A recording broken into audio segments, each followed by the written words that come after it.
Ryan's office revenge. I was sitting at my desk at 2:13 on a Wednesday afternoon when Reed Calloway from HR walked in with a security guard behind him. I'd been at that desk for 17 years. Same desk, same window, same view of the parking lot. I knew every car that belonged to every shift. I knew which lot lights flickered on cold nights. I knew the sound the HVAC made when it was about to cycle off. And I knew by the angle of afternoon sun on that particular wall that it was too early in the day for anyone from HR to be paying a social visit. Reed set a folder on my desk. Did not sit down. Cole, we need to talk. My name is Cole Hargrove. I'm 49 years old. For 24 years, I kept the machines running at Harwick Industrial, a mid-sized manufacturing plant outside Indianapolis that made precision components for the automotive and aerospace supply chains. We ran 3 production lines, 800 employees across 2 shifts, and a SCADA control network that tied everything together. I was the senior systems engineer. The only one by the end. Reed told me they'd received a report. Someone had seen my truck parked near the Autotech Solutions office on a Saturday morning 3 weeks in a row.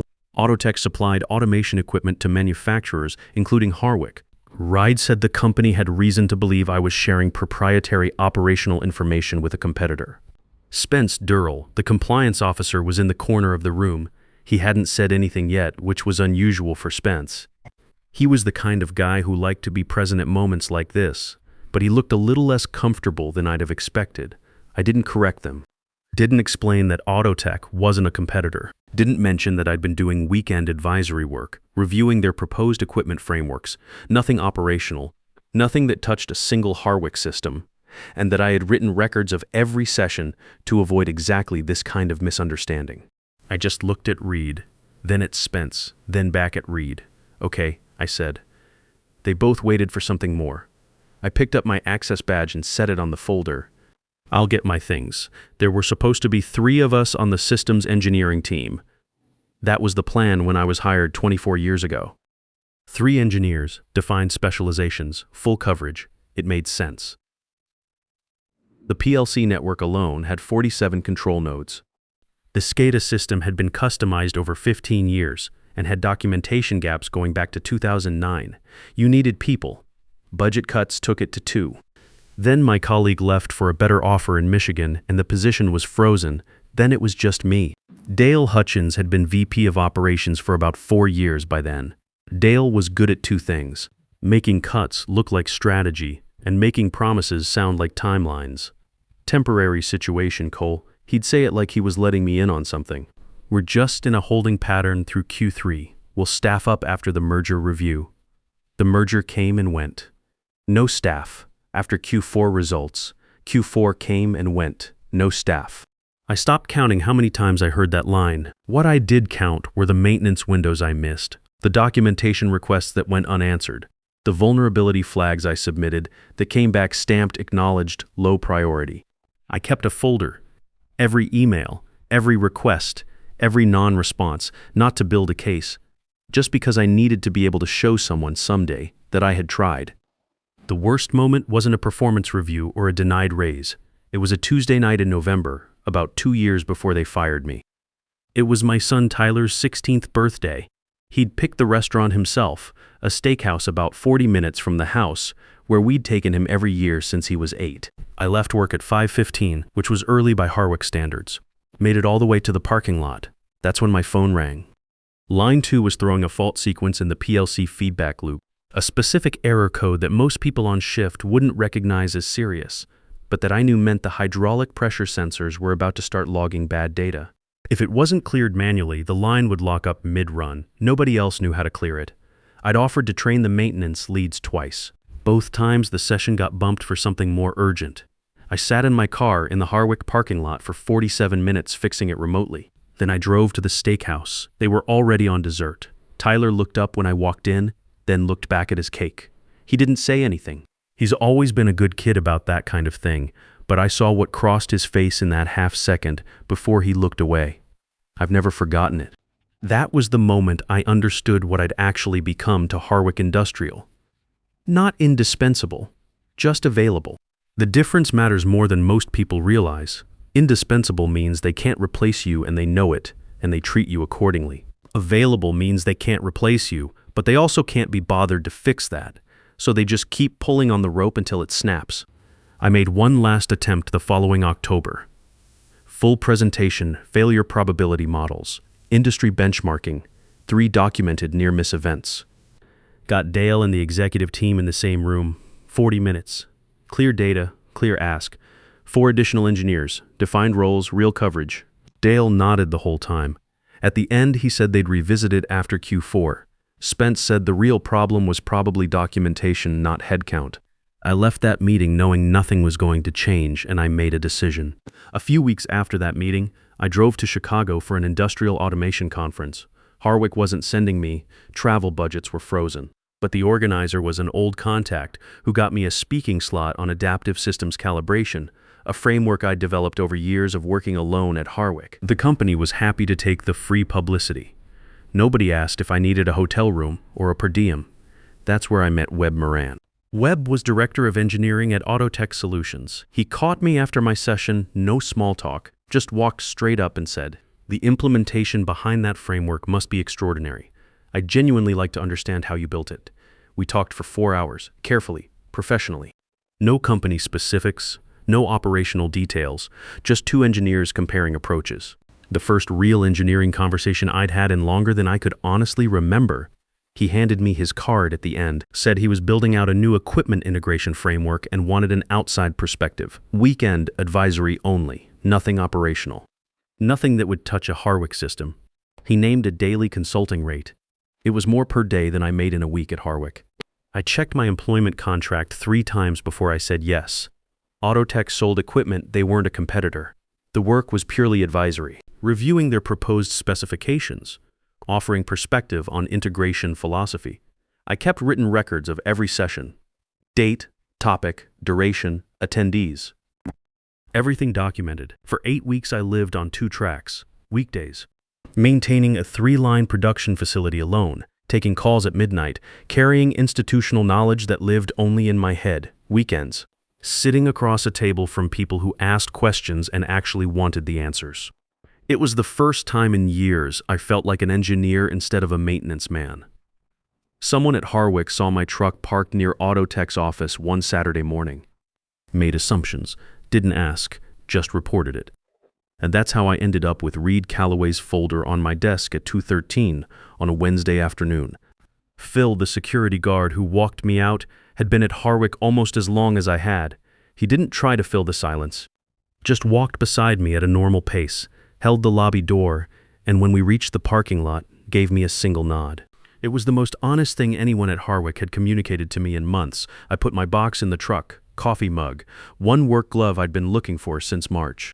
A notebook full of system diagrams nobody else could read. I sat behind the wheel and looked at the building for a moment, the loading docks, the ventilation stacks on the roof, the window of the office where I'd spent more hours than I'd spent at home over the past 5 years.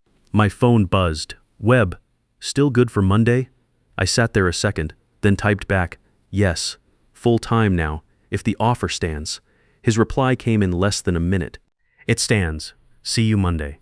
I stopped at a gas station on the way home, got a large coffee, sat in the parking lot with the window down, and did nothing for about 15 minutes. No alerts, no background awareness of systems waiting for my attention, just road noise and someone's country radio from the pump next to mine. I slept 8 hours that night, solid, uninterrupted. When I woke up and the clock said 6:42 and nothing had pulled me out of sleep, it took me a moment to understand why that felt strange. Monday morning at Autotech was a different world. Webb met me in the lobby himself. No assistant, no greeter. Just him, a handshake, and a proper orientation that started with the engineering wing instead of HR paperwork. He introduced me to my team. 5 engineers, each with a defined area of responsibility.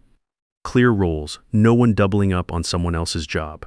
No one wearing the particular expression I'd stopped noticing in the mirror because I'd been seeing it so long, that specific look of a person carrying more than they should and pretending it's normal.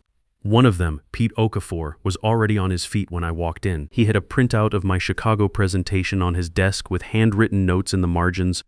Real notes, the kind you make when you're actually thinking about the material. "I want to push back on the tolerance stacking in your calibration model," he said before I'd even set down my bag. "I think it breaks down under high cycle conditions." "Walk me through your reasoning." I looked at his notes. He had a point. Show me, I said. We spent 2 hours at the whiteboard. He challenged my assumptions. I challenged his.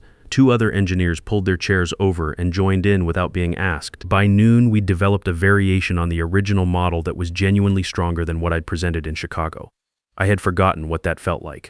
Not dividing work, actually building something together with people who expected to be pushed back on and pushed back anyway. That afternoon, back across town, Harwick's systems began coming apart. I didn't need anyone to report it to me. I knew those machines the way you know the sounds of a house you've lived in for 20 years. Every Tuesday evening, the SCADA calibration cycle ran and required a manual override I performed every single week without fail. I had flagged it as a training need 3 times. Each time the session was bumped for something more urgent. Each time I was told we'd get to it later. There was no later now. Tuesday evening, Dale called. I was watching a game. I let it go to voicemail. Hey Cole, it's Dale. Seeing some unusual behavior on the control network. Probably just a configuration thing. Give me a call when you get a chance. Configuration thing. I deleted the message and watched the rest of the game. Wednesday morning brought 4 missed calls from people with increasingly senior titles. By Wednesday afternoon, Nadine from the executive office had left a voicemail informing me the CEO had authorized a discussion about emergency consulting terms. I texted back one line, focused on one position now, as suggested. What I felt wasn't satisfaction. I want to be honest about that. It wasn't the feeling people assume it is. It was more like standing at the edge of a ditch you'd pointed out to someone 3 years in a row, watching them drive into it anyway. You were right. But being right about something like that is not a prize. It's just a cold confirmation of something you'd have been glad to be wrong about. By Thursday morning, news of the outage was starting to move. Production stoppage at a major Midwest manufacturer. Regulatory flags. Contract penalty clauses activating. Webb showed me a headline on his phone before our morning meeting. No company name yet, but we both knew. They've been calling our main office, he said. Trying to reach you through us. I nodded. It's your call, he said. Completely. That was the thing about Webb. He didn't tell me what to do. He just made sure I knew I had a choice. That was newer to me than it should have been. The voicemail from Terrence Walsh arrived at 11:40 that morning. Walsh was the board chair. I'd seen his name on company communications for years, but never spoken to him directly. His voice had the specific exhaustion of someone who'd already had a very bad 48 hours and expected more of the same. He told me several executives had been let go that morning. Reed Calloway, Spence Durrell.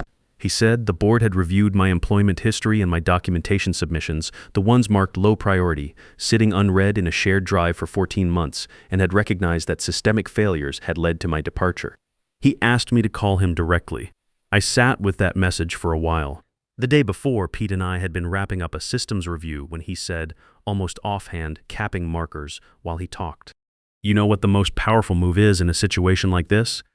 Not letting them hit the floor completely. Showing up, solving it on your terms, so they spend the rest of their careers knowing exactly what they walked away from. He wasn't even looking at me when he said it. Just cleaning up the whiteboard, I thought about that. Then I called Terrence Walsh. He answered before the second ring.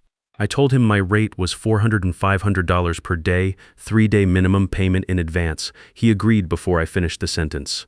Then I laid out my conditions. First, remote only. I was not setting foot in that building. Second, instructions only. His team implements. I don't access their systems directly.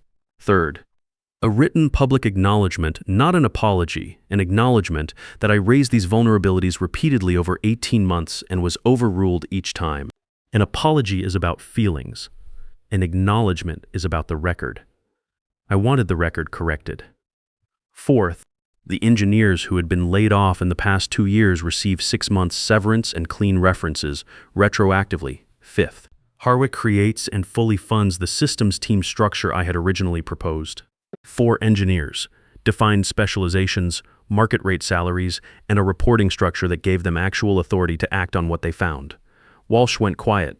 I heard papers moving, muffled voices in the background. We agree to all terms, he said. Transfer the payment today. Written confirmation of each condition before I start. I'll begin this afternoon. Confirmation arrived at 3:15. Payment confirmed at 3:40. I opened my laptop at 400. The recovery took 3 full days. Harwick's remaining technical staff were capable people. The problem wasn't their competence. It was that they had never been shown how the system actually worked. That wasn't their failure. It was the failure of a management culture that confused one person's memory with a knowledge base and called it infrastructure. Every step I gave them came with an explanation. Not to slow things down, because the whole point was that they needed to understand it, not just execute it. I was not going to leave them the way I'd found them. Day 1, authentication and credential cycle restored. Line 1 back online by 8 p.m. Day 2. SCADA calibration sequence rebuilt from scratch using the documentation I had submitted 14 months earlier, sitting in a shared drive folder. Marked low priority, unread. When I told their technical lead where the file was located, he went quiet for a long moment. Then he just said, "Got it," and pulled it up. Day 3. Lines 2 and 3 restored. Full production capability back by mid-afternoon. Enough to salvage a partial shipment on the big contract, but not enough to avoid the penalty fees, which had already triggered. The stock had dropped 22%. The damage to client relationships was going to take longer than the technical recovery by a wide margin. Halfway through day 2, Dale joined the video call. He looked like he hadn't slept since Tuesday. He started to say something when he came on screen. "Not now," I said. "Let's get the lines running." He nodded and didn't speak again. Before I closed the final call on day 3, I told the assembled team, about 14 people on the screen, from floor techs to the interim systems lead they'd brought in from outside. Every vulnerability I flagged over the past 18 months is in your shared drive. Those documents were marked low priority. Read them. Not because something else is about to fail, though it might be, but because your job going forward is to make sure no single person ever carries this alone again. That's how this happened. That's how it always happens. Nobody spoke for a moment. The interim lead said, "We start Monday." I closed the laptop. That weekend, Tyler drove up from Columbus, showed up Saturday around noon with no particular plan. We ordered pizza, cracked a couple of beers, put the game on. I didn't check my phone once the whole afternoon. He noticed. I could tell by the way he settled in about an hour into it, like he'd been holding something back, waiting to see if I was actually going to stay present, and then decided I was. We didn't talk about any of it. The firing, the week, the company.